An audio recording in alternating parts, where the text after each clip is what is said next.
Put down your baby and pick up a press? Well, at least that's what you're doing, Brandon. We are the Dad Jokes Podcast, and you're listening to us. I'm Jerry, joined here by Brandon. And Brandon, you're drinking a press, which is I don't think it's a very well-known seltzer. I think that's what you would call it, right? It's a hard seltzer, correct? Yeah, it's a seltzer. That's exactly what it is, and it's delicious. And who makes it? Press, as far as I'm concerned. It's the actual company's name's Press. It's not like I'm assuming so. It's not like owned by anyone. We're gonna figure this out together in real time. But yeah, Press is all I can. Brewed and canned by XYZ Beverage. Nice. Yeah. So no, I really didn't want to know that, to tell you the truth. Well, I've had presses twice in my life. Both times I've been at your house, and they're not bad at all. I'm not hating on them. It's just it's interesting. You're drinking one right now, so put down your baby and pick up a press. I like it. But anyways, we gotta get rid of this birthday party alcohol one way or the other, Jerry. So I gotta find reasons to drink. I hear you on that. I had a couple things in my fridge, and we went to a party this weekend for Labor Day, and I remember just throwing them in the cooler, hoping some other people would grab them. So I'm on board with the donating the extra beverages that you just don't have room for in the house. But Brandon, I'm excited today. We're going to get into some things. We're going to talk about some unforeseen challenges of being a dad, some things that we kind of had pop up once we became a dad that maybe we weren't expecting. But before we do that, it's been a couple weeks since we recorded due to some technical difficulties. So we had a lot to go over. What's been going on with you? Before I do that, Jerry, you hate hearing my joke in the beginning. I know. I've been trying to skip the joke lately. I don't know why. Skip the joke, and I really want to give you my joke this week. All right, I'm ready for it. What did the bra say to the hat? I don't know. You go on ahead. I'll give these two a lift. I like it. I think I've heard it. Yeah, I think I've heard that one before. That's a good one. That's a really good one. Mine's more. Mine's a different turn. When I give you mine, I think it'll be. Well, this won't be a week we look back on like someone won or lost. I think it'll be more like they're different types of jokes. But we'll see. Okay. You'll probably tell me mine lost, but we'll see. I already have told you that. I'm just thinking it right now. I like it. But now we can get on to the last couple of weeks. So last time we left you guys, Bryce was about to turn 1 year old, and as time kind of works, that still happened, even though we didn't talk to you about it. So we had Bryce's birthday, and Bryce had a birthday party. He actually had two birthday parties, one here with family and friends on the east side of Michigan, and then his great grandmother said, "Hey, I'm not to be undone. Come up to Grand Rapids. We want to throw him a birthday party at his Kiki's house." So we had one at Kelsey's parents' house as well for Kelsey's parents, and her immediate family were at the one we had at our house, but we also had one for her side of the family, her great-grandmother, people like that. Great time. You and Peyton showed up for our one at our house. It was a lot of fun. The party, as I've said 50 times before, was about Bryce, but kind of more of a congratulations, parents, you've made it a year. Well, he seemed to be having a good time, which is a plus. He was having a great time. Yeah. You got to make sure the kid's having a great time at his party, but let's not get it twisted. Who that party was geared for? He got some fun gifts, some of which we'll get into this episode, and then I got enough new baby gear to go over for the next few weeks at least. So we'll start going through that. But I mean, all in all, it was a super fun day. We got to hang out with family and friends. Bryce had a great time. I can't really beat it. And to top that, we had a good time with Peyton too. In the last couple weeks or a week or so, Bryce and Peyton have gotten some time together. I don't know if Kelsey sent you and Macy some of the pictures, but this is what I'm going to tell you, Brandon. I'm not going to cut you off here, but this is what I'm going to tell you. So Peyton obviously was around Bryce the other day. We were watching the Michigan game, which Michigan, big win their first week. We're both Michigan fans. We're at your house. Peyton and Bryce are kind of playing, and I know Kelsey was taking a bunch of pictures, but I never saw any. She might have sent them to Macy. I don't know, but I randomly later that day get a text from my mother-in-law who has a picture from there. I don't know where she must have got it from Maisie or somehow, of Bryce and Peyton holding hands. So the picture I got of that day was from my mother-in-law, who was not there. That's the best That part. is So hilarious. she had it before I did. Well, I'm not sure that Kelsey has a direct line to your mother-in-law, so it probably had to come Probably from from Macy. Macy, probably. But right before we started recording, I got sent another one, and it's I'll post it on the Dad Jokes page tomorrow when this episode comes out, and I'll actually post it. I know I've said that in the past and not posted anything, but it's you and Macy. Macy's holding Bryce, you're holding Peyton, and then this might be the picture that you saw, but they're holding hands. Bryce is kind of looking over at Peyton. It's a cute picture, so. Well, that's something that Macy will probably have framed and show Peyton later. Well, the one I got, actually, they were on the ground, and quote unquote, my mother-in-law said, "Oh, look, Bryce is proposing to Peyton," because it kind of is what it looks like. So, and I said, "Yep, nope, she's not going back there anymore." The way that he proposes is not going to be the way he should propose, because he's like infatuated with her bow and her face. Yeah, and so he's a little handsy. We kind of watch that a little bit. He likes to touch her face, and the best part is she's mostly unfazed by it. But I don't think she quite knows, because you played some good defense, what exactly happens when she gets smacked in the face. Because Bryce kind of comes at her face, and she's kind of like, okay, she'll talk to him. Uh-huh. She'll talk back to him. So that's funny. Yeah, it is. So I mean, that was great. You kind of alluded to it. The week after his birthday, we had friends over watching the Michigan game. Main reason to do that, as I mentioned to start this episode, I'm trying to get rid of. We bought way too many seltzers and beer for this his first birthday party. So we might host the next few times to try to get rid. Well, they play a night game this week, so. I don't know that anyone's going to be. Yeah, I was just saying, I don't know anyone with bedtimes is going to be allowed to host. Yeah, that's not going to happen. But in addition to that, it's crazy because he's had the most sugar, and he's getting cut off.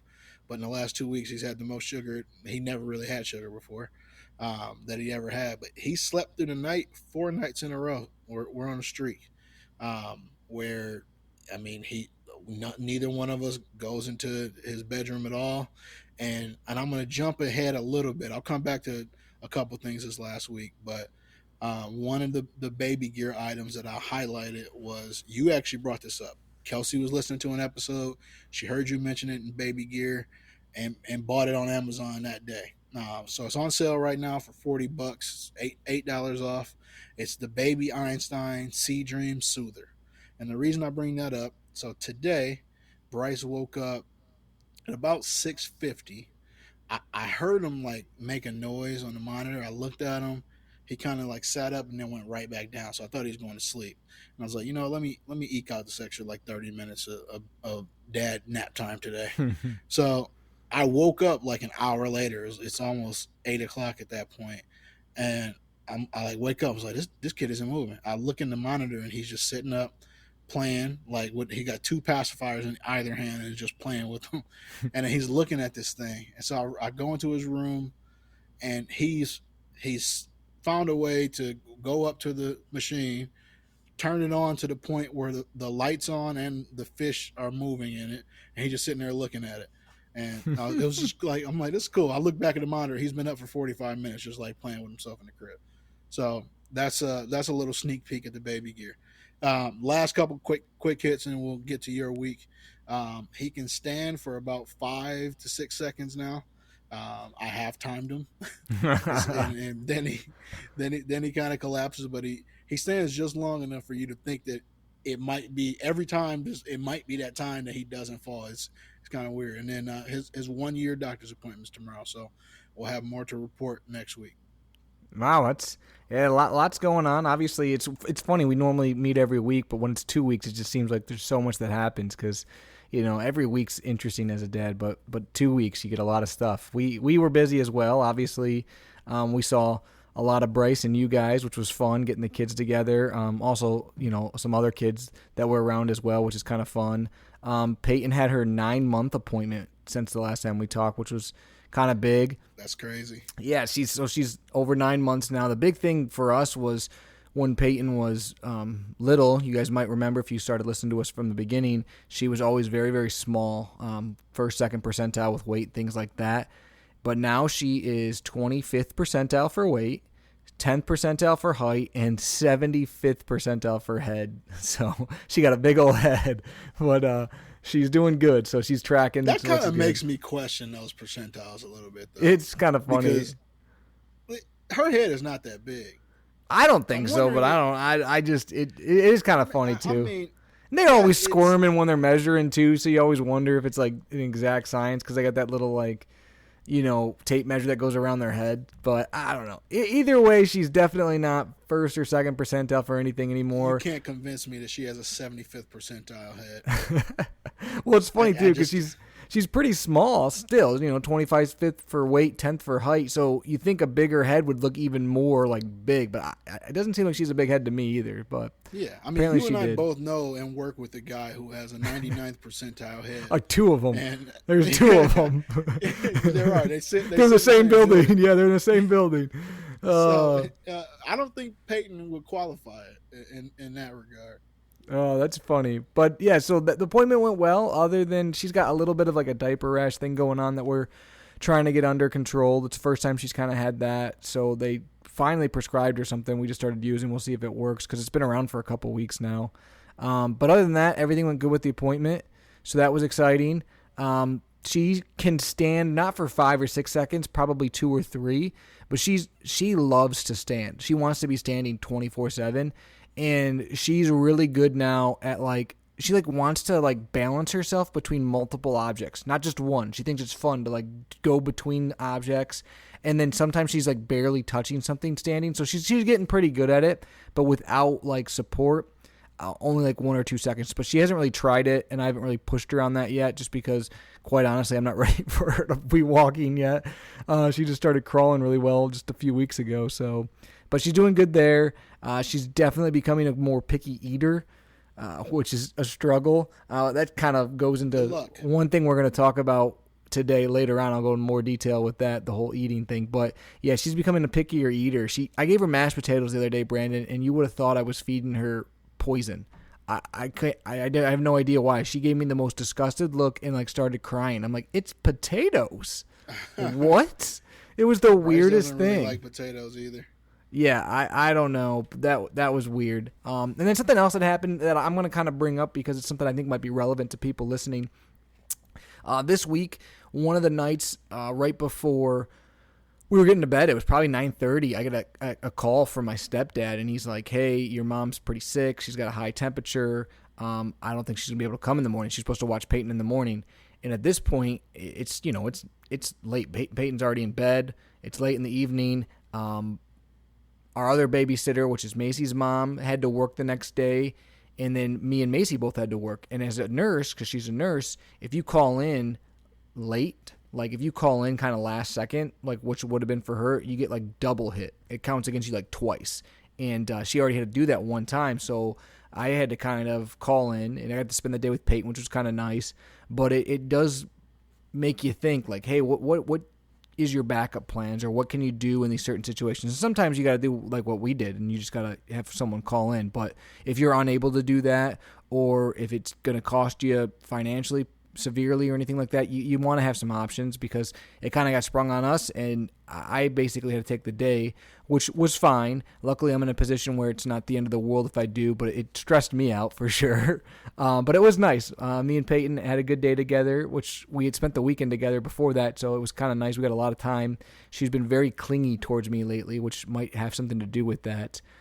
Today, like, it was hard to be away from her at all without her being upset. If I'm near her, even if I'm not playing with her, but I'm near her, she's good. But if I'm out of sight right now, she's pretty upset if mom's not home. So we'll see what happens with that. But that's one thing that, yeah, it kind of caught us off guard. Luckily, after that, the rest of the week was fine.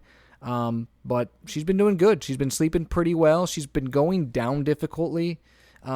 Like when we put her down, it's kind of been a hassle. She's just kind of been fussy. But once she goes to sleep, and then when I say fussy, I mean it might be like 15, 20 minutes. We're kind of working with her. But once she goes down, she's been good. But before, it's like you put her down, she's pretty much out in two minutes. Now it's sometimes you gotta work with her for a little bit, but overall can't complain. Just excited to. It's been a fun stage. I won't lie, Brandon. I know you've mentioned it before, but this stage right now, it's a lot of fun. She's got a lot of personality. She's doing a lot of different things. Like even today, I was kind of like, kind of like wrestling almost with her. She's starting to get old enough where you can kind of like, mess around with her a little bit and play with her, and she thinks it's funny. You don't got to be so super careful all the time, but you also, obviously she's still delicate, but it's just kind of fun. We were goofing around, rolling around her playroom or whatever, and I was kind of goofing around with her, and she was having a good time, so that was fun. It keeps getting better, man. Like I remember, obviously I remember the stage you're at right now, and like I was just talking to Kelsey earlier, that I was like, man, it just felt like I'm sitting here holding Bryce, and he's at the stage where he doesn't want to be held.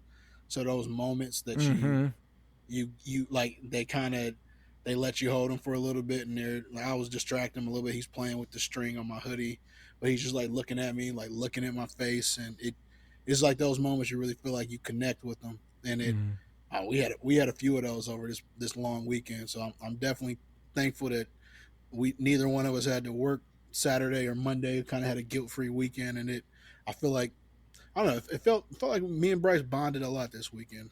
It was fun. Yeah, those moments are so. It's funny you mentioned those. I was putting Peyton down for a nap today, and I got her to the point where like I try to put her down drowsy because that's what they say, and I always kind of know when I need to put her down. If I do it too late or too early, it can be problems.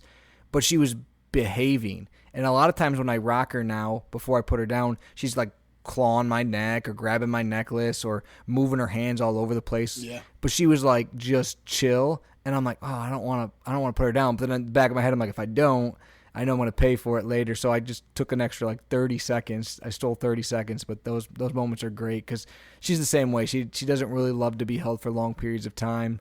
It can be, which is tough when she sees like new people or like family she hasn't seen in a while because they all want to hold her and they're like, oh, she doesn't want to. I'm like, she doesn't really want to be held by anyone. It's not just you. She just wants to be down playing, having fun, which if you do, she will like it. Like my nieces and my sister yesterday at a party we were at for Labor Day, I had her on the grass at the end of the night and she was having a ball with them. They were taking like quote unquote selfies because she was playing with the camera. So that's what you got to do. You got to get her down in her element. So yeah, I mean, think back at where you kind of were 6 months ago and then where you are now, and it's tough in those moments. And there might be people here listening who, I mean, you and Macy had a kind of a rough go of it at the beginning with the colic and everything, but every time she's around us, I know it's different at home sometimes, but she's the most well-behaved kid in the room, other than Bryce. I'm joking.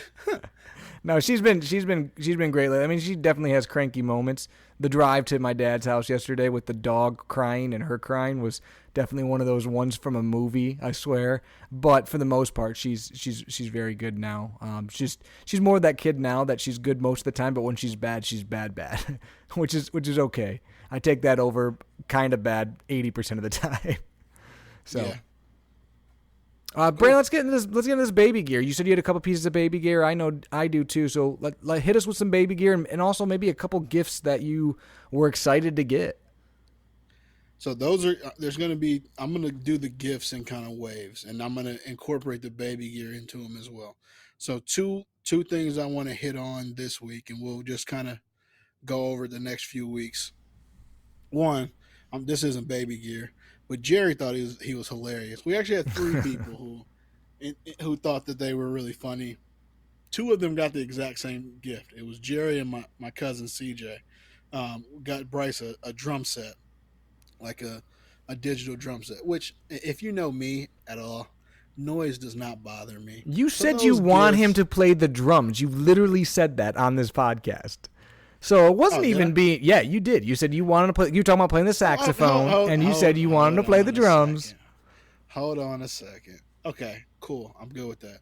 When you handed the gift to us, you did it with the little twinkle in your eye. It was more about the other gift. It was more about the other gift. Oh, okay. I thought you were trying to be funny. In defense, so The drum set I do think is a little bit funny, but honestly, you said you wanted to play the drums. But the other gift, which I'll let you go into, is why I was laughing at you because of the conversations we've had on this podcast. So the other gift was Little Sleepy's. Yes. He got a set of Little Sleepy's pajamas. So if you listen to the podcast, you know both of those gifts hit close to home. But the Little Sleepy's was cool. I thought you were intentionally trying to be annoying because everyone else who got a drum set was. Let me not say was trying to be annoying, but Kelsey's aunt also got him a big drum with drumsticks and stuff like that too. Hey, well, the way Peyton and Bryce were yelling the other day, no drum set's going to be louder than them yelling. That's my point. I'm louder than any drum set. They're going to be loud regardless. So I think maybe at 4, like if they were like our friend Cam's kids' age, that might be kind of a jerk move because then at that point he'll have a full drum set. Correct, and it'll be real loud. But at this age, I think it's more more fun. I misread your intention. You were listening. You got a thoughtful gift, Jerry. My apologies. The two I wanted to hit on. One, his grandparents got him. It's a push bike, but it's really for balance. It's called the Retro Spec. And it's a really cool design. Bryce likes getting on it. It helps him kind of figure his balance out. The point of it is for them to learn how to balance while they're learning to stand, things like that. But just the look of it is a cool little bike. So something to check out. And then the VTech Smart Shot Sports Center. This is like the prelude to his Little Tykes hoop. But it has a basketball hoop on it. It has some learning games. It comes with a basketball and a soccer ball because it's basically a soccer net attached to a basketball hoop. And it's something that right now, this is the dad in me talking. This is his gift that I've played with the most. Oh, I was jealous. I was jealous, Brandon. When we came over and I saw that, I was like, "Oh man, I want that." Dude, it's cool. It was cool. I literally in the back of my head was like, "Where would we put that if I got that?" And I was like, "Nope." Hey, the thing is cool, and he just gets happy to watch me make shots on it. He gets happy with like the lights and the noise that it makes. So Dad can have some fun. Bryce can have some fun. Riley can have some fun because Riley seemed to like the soccer ball. So, and that brings you to my other point on that. $11.99. That's what it costs to replace both the balls in that set. Riley, within 24 hours, we didn't put the ball up. The basketball is sitting on my nightstand right now because it's popped.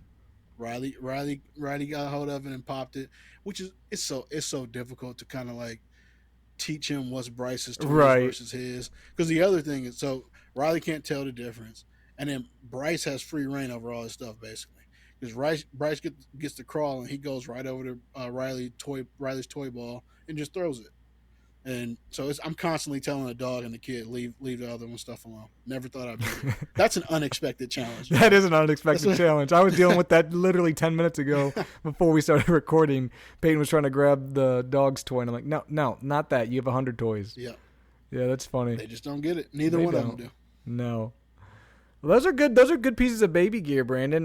That's one fun thing about, I think, birthday parties. Sometimes you get some stuff you don't expect, so that's kind of fun. One piece of baby gear I'm going to bring up today, it's something that we've had for a while, but I never really thought about bringing it up, but Peyton actually loves these, is there's these little figurines called Little People. It's like a brand, and they have them for, like, princesses. They have them for, like, we have the Office characters. There's, like, tons of different ones. And you brought those over. Those are cool. Yeah, and so Peyton loves them. She loves to play with them, but there also is a castle for them. Bunch of different castles, which I actually bought my niece when she turned 1, that castle. She's now 6, and my sister's like, hey, do you want this castle? This is what you bought for Ari, and she has 2 other boys, but she has no other girls. She's like, she's getting too old. We need to get rid of some of her stuff. So I was like, sure. And I kind of almost wanted to say no, but I was like, we bought it for her. It's kind of sentimental. Hopefully Peyton will like it. Really thought Peyton wouldn't even look at that thing for a year or so. Peyton loves this castle. Loves it, mostly just to stand up on. She likes to use it as a prop to stand up on, but she will play with that thing constantly and her Little People. So, if you have a boy or a girl, and because they have all different types of figurines, it's cheap little toys. You can take the little guys with you in a diaper bag pretty easily, but she loves them. I won't lie to you. She Yeah, probably has like 10 of them. And she plays Bryce them all got the his time. hands on Pam and tried to bite her head off. Yeah, So that's Peyton's favorite one is Pam from The Office. That one and yeah, he Belle. She likes definitely Belle too. liked it. So Both that's of them visited the Banks household. yes, and funny, Brandon. Another segment we sometimes do on the show is things my wife said this week. I'm not sure if Macy said this or I said this or maybe I just thought this, but yesterday I kind of told you about this earlier. But we were driving to my dad's for the party, and the dog is like my dog's a psycho in the car. I don't know why. She's 4. You think she'd grow out of this, but no, she cries the whole time. Not like a sad cry, like a happy I can't wait till we get where we're going cry, obnoxiously the whole time. And then Peyton's crying the whole time. And Macy was upset because she thought she had lost something. And I literally, I don't know if she said it or I said it, like I said, or just thought it, but in my head, I'm like, yep, I'm pretty sure we're okay with just one. Because at that point in time, I'm like, man, if there was another kid on top of this, I don't know what we'd do. But the rest of the day went really well, and it was great for both Raja, Peyton, and Macy and myself. But those that 30-minute car ride was a long one. It was definitely a long one. Yeah, that would be tough hearing all or two of them crying and one being frustrated. Oh yeah, But the dog is so loud. She does not quit. She has no. I She has know no exactly chill. what you're talking about.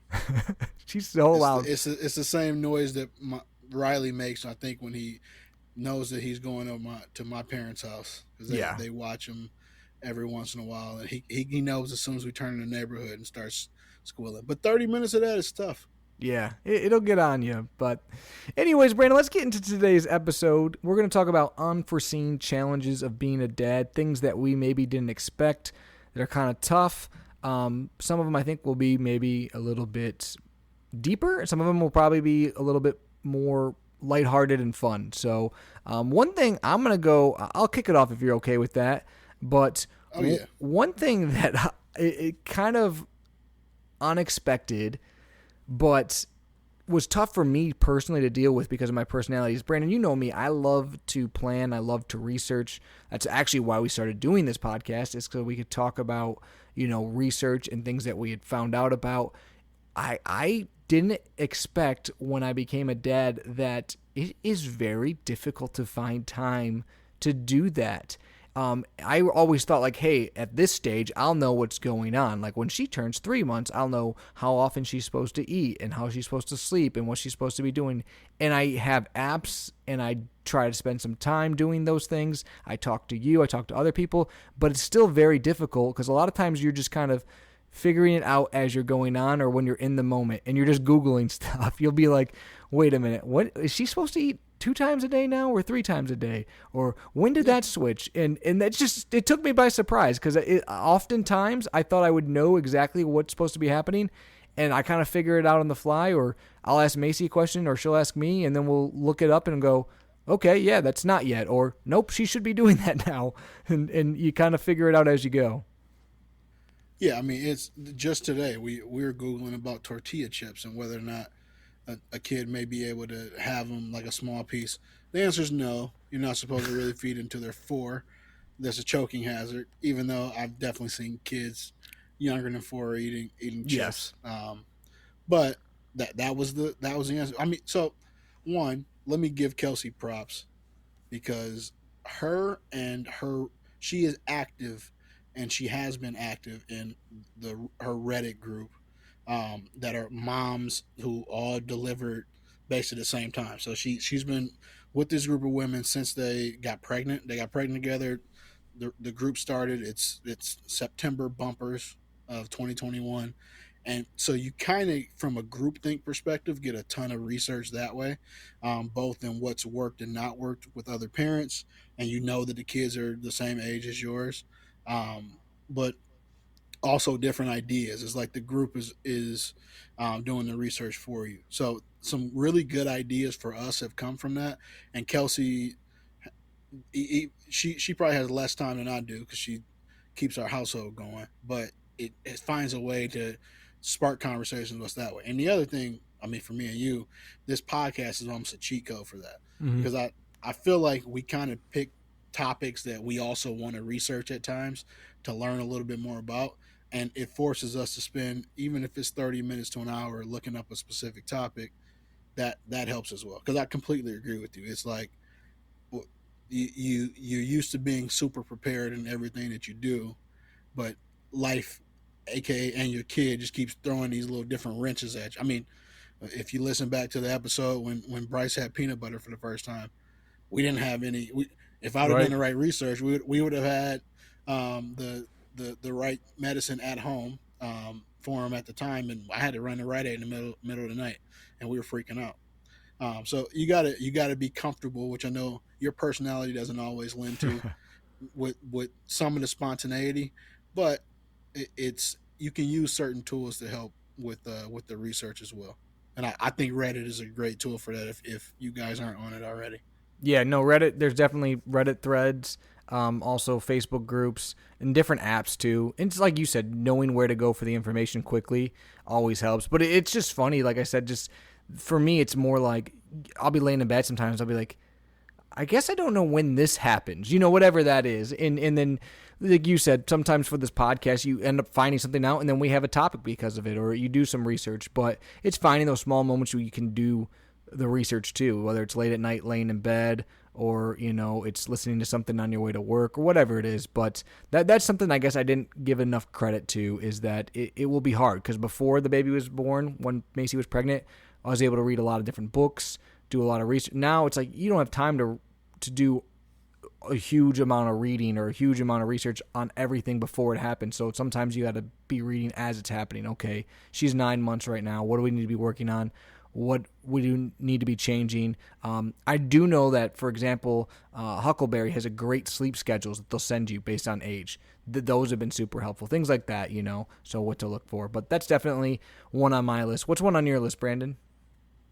So one thing that we were prepared for was a lack of sleep for the first few months or first 6 months. What I was not prepared for was basically up until the last few days, the to not have good night's sleep for about a year. And that's something where, from a parental standpoint, your philosophies play a part in that. I know you guys have sleep trained and had success with it. That's something we go back and forth on. So it's not being prepared mentally, and you really can't be, to tell you, for those listening. But it depends on how you're going to go about it and what works and what doesn't. But you might need to strap in for the long haul when it comes to the sleep. I Yeah. was not mentally prepared for how long and how tired I actually would be. The weird part with sleep for us was, or at least for me, is I knew you'd be tired. I know you wouldn't get a lot of sleep, and I think all that was true. But what I wasn't prepared for is like the brokenness of sleep, because I never really had that before. I had short amounts of sleep. I've worked on low amounts of sleep before. I've done a lot of things and done them efficiently on little sleep, but you get a 2 hours here, 3 hours here, you're up for an hour. That messes with you, I think, more than what you think. So I wasn't used to that, because sometimes I wouldn't even know I was tired or not, and all of a sudden I'm like zoned out. And it was like you didn't even know what time of the day it is. You don't even know what's going on. And then it's funny, because at times I sit back and I start thinking, like, man, it makes more sense why dads are always like chilling in big chairs, kind of like Dude, dozing off, because exactly. sometimes you have a little energy. You don't have a lot of to give because of the brokenness of sleep. And I'm saying dads, obviously mom's the exact same boat, but it's just as a dad, you look at other dads and often you see them sleeping at 8 o'clock in their chair watching baseball. Well, I get it now. I appreciate you, because so definitely I sleep feel is like one. moms must have just like an extra set of energy, because the visual that you just said, you said it like a while back, and that visual is always stuck with me. Like, it hits. My dad falls asleep. We can go to the movies right now at 9 o'clock in the morning, and my dad will fall asleep in the theater watching the movie. It doesn't make any sense. But like, that's just not like, I feel like you don't have that same visual for like mothers. Like, oh, mom fell asleep on a recliner, yada yada yada. I'm sure they get their sleep somehow. But for me, it's like I looked at it and I was like Didn't sleep much in college. Like I pull all nighters, no issue.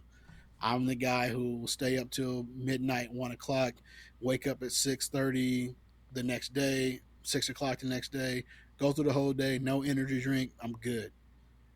You hit it on the nail on the head. There you go. I I know. I don't know what it is. I think it's the broken sleep. I also think it's the and this isn't one of my points, but anxiety I never dealt with before until I Yeah. had Bryce. And I get anxious when I'm asleep because Well, it's it's like hard to you're turn your waiting. brain off. It's hard to turn your brain off Yeah, because you're thinking you're of. waiting for the next wake up too. Correct. Yeah, and you are. You're absolutely right with that. You get like almost PTSD of like, oh no, he's gonna cry again. She's gonna cry again. No, the sleep's tough. Another one I have on the list, Brandon, and it kind of hit home yesterday when we were going to my dad's party, but I didn't realize that as a dad, like the challenges of having all the junk together and packed and packing it, and whenever you go anywhere, it is a whole ordeal. And we just have one kid each. I mean, the diaper bag, the pack and play, the you got to bring the little height share, you got to bring a separate bag of toys, you got to bring. I mean, we pack so much junk all the time, and I'd like to say we don't need it all, but a lot of times we do. Or if you don't have it, you pay for it. And I swear, every time we go anywhere, I spend a half an hour, if not more, getting stuff together, putting it in the car, and then when you get home, you got to take it all, put it all back. It's a lot. The packing is just it's a lot to go anywhere. So that was also on my list, and it's just the amount of time that it takes to do everything is kind of how I put it. Like I was always someone who planned to be, if I needed to be somewhere at 8 o'clock and it takes me 20 minutes to get there, I'm leaving at like 7:40. I'm not you. You're there 10 minutes early. I'm I'm leaving with just enough time for me to walk through the door as the bell's going 40 off minutes early. for lack of a better. But what's thrown me off is, so I get Bryce ready every morning to go to my parents' house, and the process that it takes to, one, you when you have kids this age, you like you can't just like leave them in a. I don't just leave them in a room. Like, if I gotta take a shower, I take a shower with the door open, his pack and play where he can see where I'm at least. Or if he starts screaming, I can like kind of poke my Right. head out at him. It's just you. Every decision you make and everything that you do, and I'm talking like every little thing, you have to do it with the what if and your kid kind of in mind.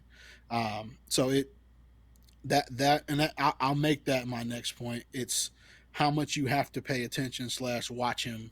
I'm saying him, but your kid all day. So and this is more for the first, I'd say 7 8 months. We hit a point around month 9, and this is when I probably said everything's getting way more fun. Where you can kind of, I can leave Bryce in his playpen or doing something by himself, and you could buy yourself like 30 minutes to an hour. At this point, as long as he doesn't see us, he's good. If he sees or hears us after he's been playing by himself for a little bit, then he may whine more than normal. But it's definitely tough in the beginning, and you don't realize that you have to be on 100% of the time. There's no like downtime, and I know we're about to hit that point, and we probably are already there now. They can start moving and walking and crawling. That takes on a whole different dynamic where the on, unless they're kind of, you find little ways as parents, like we'll put objects in the way so he has freedom, but within a certain confined space. um, you just have to be paying attention at all times, especially when they get super quiet. Yeah, exactly. At all times, because they will find whatever they're not supposed to find. That is for sure. But you're absolutely It is right. unbelievable. Oh yeah. Well, today Peyton was chilling, and I walked into the kitchen to grab something for her. Came back and she had crawled to like the cabinet and was like opening it, and I was waiting for her to like close it on her hand or something, like the little entertainment center cabinet. And I'm like, come on, that's like the one place that we don't have child locks. Just stop, you know. But she found it, so Luckily, she did not get hurt or do anything. I caught her in time. But you got to be on. Like you said, you got to be on all the Oh time. yeah, they find stuff you didn't even know was there. Yeah. The next one I got on the list, Brandon, is food/dinner time. It is, you think about feeding a baby and you think, oh, like, I don't know why in my head I've always thought like, oh, you got little jars of baby food, you feed them, everything's good to go, right? Well, one, kids eat a lot. Like you're feeding. I feel like I'm always feeding Peyton. Like it's bottle food, snacks, more bottles all the time, and then they always want more, and it's not quick, especially now. Like Peyton like takes her time. Like she used to be like you feed a bottle generally quick, but now she's like distracted. She wants to play. It takes a minute, and so it's very, very difficult sometimes because the whole food process, because they get dirty. You got to clean the thing they're sitting in, their high chair or whatever. You got to make the food if you're making the food. I mean, it's a long process. And it not only am I talking about their process, but it makes it very difficult as adults or parents to eat. The way we eat now is crazy. Like we just had I threw a flatbread in the oven, and I swear we ate in 2 minutes, the both of us, because you have to try to eat as quick as you can, because otherwise your child's screaming bloody murder or getting into something, or it's just it's a lot. The food process in general is more than I expected. Or your child, in our case, we got to eat sometimes quick enough to where he doesn't see us eating, because he can start whining because he wants some. Right. So yeah. it's that. I mean, it's always a process, and then you try to teach them the right habits and what utensils to use or how to eat certain things. You mentioned that Peyton didn't like mashed potatoes the one day. The crazy thing is, one day she'll hate mashed potatoes, and the other day she may absolutely love them. Right. Half the times there's no rhyme or reason to what they. Though Bryce pretty consistently does not like fruit of any kind. Really? Peyton loves fruit. Doesn't like fruit. We need to get them together because she's the opposite. Yeah, but like you said, Brandon, with the mashed potatoes, I peeled the potatoes, cut them up, steamed them, blended them to make her mashed potatoes. It wasn't like it was 2 seconds, right? So do all that, and then she hates them. So now I gotta throw them away and get her something else. Kelsey, in the past 6 months, has gotten a freaking degree from Le Cordon Bleu Chicago or something. She makes Bryce so many gourmet meals. Bryce eats better than we do. But the thing is, if she makes him the gourmet meal, that's what I'm saying, then he don't want it. And so now you got to go back to square one, and you're feeding. He's grabbing it, puts it in his mouth, and puts it in. This is the move, and it drives me nuts. He grabs it, and I know how much time she spent on this meal.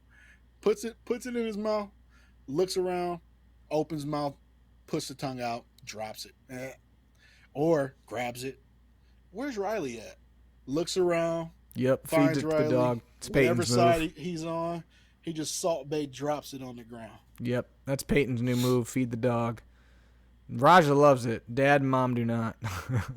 Yeah, Riley has a permanent spot underneath Bryce's high chair. It's aesthetically pleasing. Yes, exactly.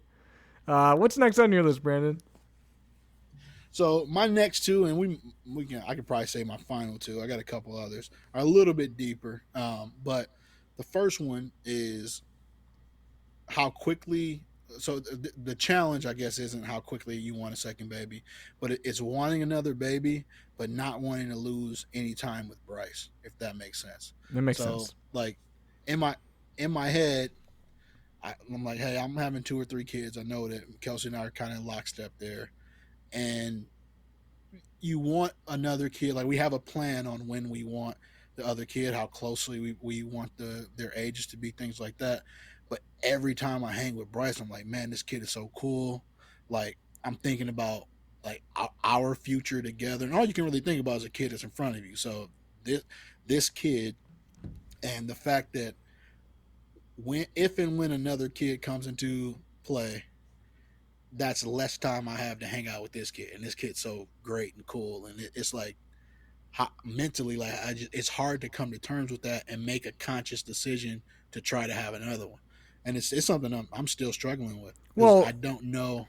Yeah, I don't know how to take the time away from him. Well, the hard part too is if you have another kid, Bryce is still going to be doing things that you as a parent have never experienced for the first time, but the new baby will be doing things that you have already experienced.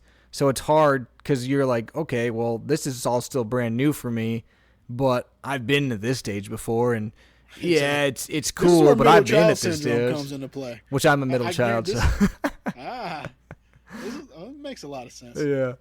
No, but and everyone I know who has multiple kids has always said they've had those same thoughts, and then when you have the kid, it's different.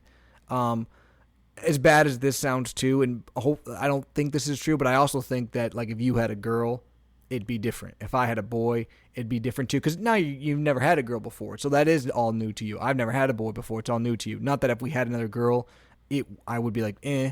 Not that at all, but you know what I'm saying. Like it's still gonna be new, but I do get the point. Like sometimes it is hard to think, like man, because you got to give a newborn a lot of attention and a new baby a lot of attention. So if you're doing that, that's less time you can give attention to Bryce. So it's definitely a valid point. Kelsey's answer to that is when a new baby comes, that's mine. Bryce is yours. Yeah, So you're gonna have all the time that you need.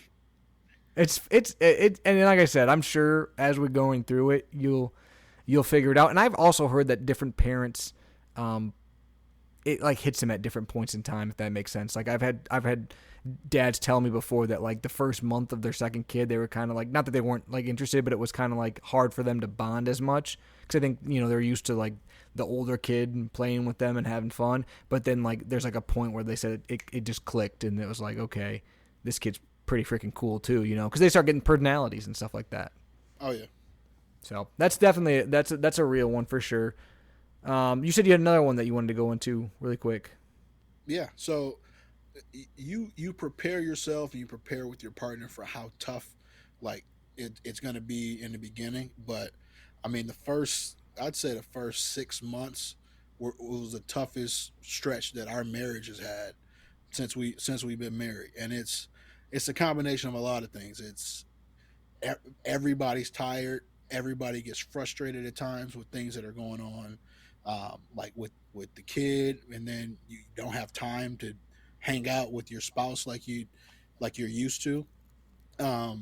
You and I both work jobs that require us to be there a ton, which from a mom's perspective means that it's a lot of like late evenings that we're coming home, so um, they have the kid in some of the toughest time of the kid's life to watch them solo, and these are things that you prepare for through conversation, and it's the life we've lived before kids, so sometimes it's like what has changed, and I think you and I both do a good job of trying to understand that and not do so many I'd say extracurricular things outside of it, because I mean genuinely I think we both like being at home with our family, but even with that, and I think the big thing for me was you kind of got to understand your spouse, and Kelsey and I had to have a lot of conversations kind of about what really made each other tick. We've come out like way stronger, I think, on the back end. But it gets tough because you got a lot of attitudes. Her and I are both strong-willed people. You mix that with the lack of sleep. It's just something where I would say for those listening, patience is key. Understanding, like we talked about the love language test early on, that's super important. And then from a dad perspective, what can you do that will ease things up for your spouse, and it not necessarily like waiting to be asked to do something or get a honeydew list, things like that. And that's the thing that's the toughest for me, just being candid. It's like I work a ton. I feel like my brain is on 100% when I'm at work. When I leave work, I still have to take care of things from a work perspective, so I never can really turn it off. But I don't when I get home. Historically, pretty much up until Bryce, I want to get home and chill for like 20 minutes. But the problem is that 20 minutes turns into like an hour and a half, and then stuff is getting done while I'm just like decompressing from work. And really, what you have to do is come home. For me, this is my personality. You probably are almost exactly opposite, but I have to come home and force myself to do something productive, and that just kind of I can decompress while I'm getting stuff done. That's really, it's just being at home is like the calming part of it all. So that's something that I was not expecting to be as difficult as it was.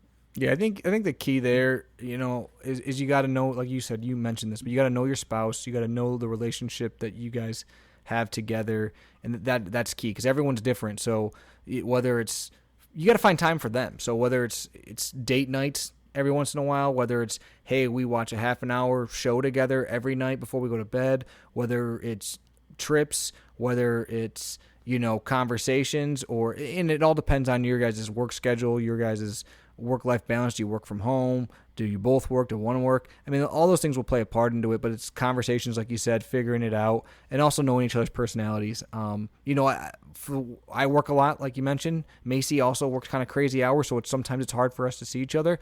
That's why for us, like for our anniversary in a couple of weeks, we're going on a trip, just the two of us. It's because for us, it's very hard to get alone time at home. And so, we try to make an effort to spend some time where we almost force ourselves to be away, so it is just us, and we can really focus on each other. So, but that's different for everyone. Other people that wouldn't be good for them. So, but Yeah, having those conversations, figuring it out, and like you said, Brandon, you want to decompress, but forcing yourself not to. I am a little bit of the opposite. Sometimes I get home or Peyton finally goes to sleep and I'm like, okay, we need to do the dishes, we need to clean the floors, we need to do. I got like all this stuff because it's stressing me out. But then like I'm telling Macy, hey, there's these 7 things that need to get done, and she's like, I just spent the whole day taking care of the baby. Now she wants to decompress, and again, knowing them, reading the room, having the conversations, all very important. But it will help your marriage grow if you work at it. I think it'll help you absolutely. both be stronger and probably love each other more because seeing your wife be a good mother is the best. We can both attest to that. So Yeah, and the game changer I think for us was when we took Bryce out of our room, because it's as simple sometimes as we we could barely cuddle to sleep, mm-hmm. and sometimes from a like physical touch is one of her love languages. That's something that was missing that needed to happen, and it helps for us that help. If sometimes, I mean, you live with me. I just I'm gonna argue. I'm gonna argue. Me and you were arguing before we got on here, and you actually just made the same sound that that you made earlier in the week. That Oh we got. gosh. Well, we're in an ongoing argument about right now. But I'm naturally an argumentative person. But sometimes just like the the ability to like hug it out at the end of the day, stuff like that. If you have a kid in the room with you who's making up a bunch of noise, it's kind of hard to have that. So I do point to that as a big turning point for us as well. Yeah, that was a big thing for us too. Getting Peyton out of our room, I think it just the stress level and everything just was better. And that's the last point I'll make is something that um, was an unforeseen challenge. I wouldn't say an unforeseen challenge. Like I'm someone who actually has struggled with anxiety for most of my life, but the amount of like anxiety and worry that having a kid does, like, and you kind of know it and you kind of expect it, but it's different when it's real. It's tough because you're constantly worried about your kid. And sometimes it's very rational. It's she's sick, or she got a bump on her head, or something that is tangible. And other times it's not rational. It's, oh my gosh, what about when she turns 18 and this is happening in the world? It's the world, dumb stuff that's like, okay, we're 18 years in the future. We have no idea what's going to happen. But you're constantly worried all the time, and you just have to like learn to live with it because it's never not going to be there. Even when they get older and graduate from high school and all that, you're always going to be worried. So it's tough because I'm always worried. Is she okay? How's she doing? Is she developing properly? Are we doing the right things for her? It's a lot, and it's stressful, and it's the best thing in the world, but at the same time, it's a lot of anxiety that can build in you if you let it. Yeah, it for me it puts into perspective what my parents were dealing with as I was late in high school, early in college. It's why you. I mean, I used to get into. I grew up with strict parents, and why I was not able to do certain things and what they were worried about, this and that, and the arguments I would get in. And I'll still go back and forth with them a little bit on it, but it puts that all into perspective. and I understand the why a lot more. Yeah, for sure. We apologize, mom, dad, everyone, because we both probably. Eh, Yeah, you want to know my there's your curfew? You want to know what my there's your curfew was? Eh, bro, my curfew was basically streetlights until my senior year.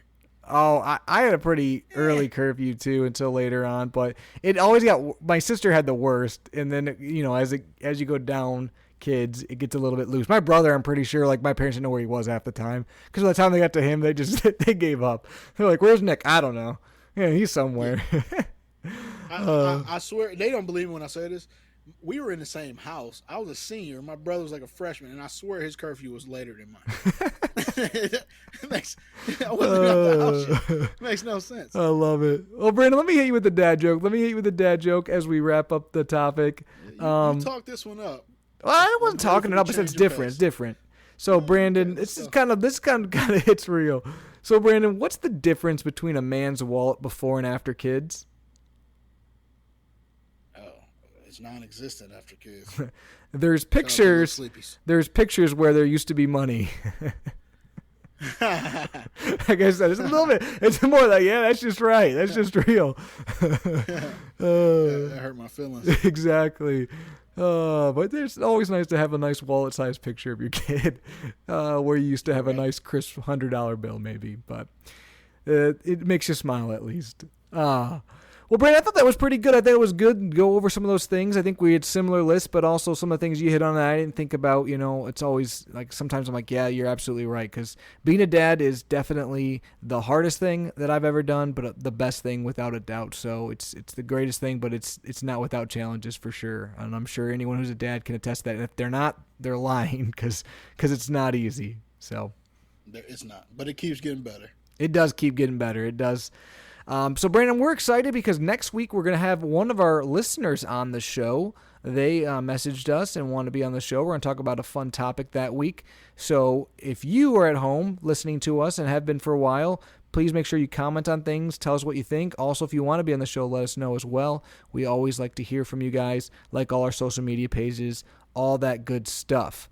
But until next time, I'm Jerry, joined here by Brandon, and you've been listening to Dad Jokes.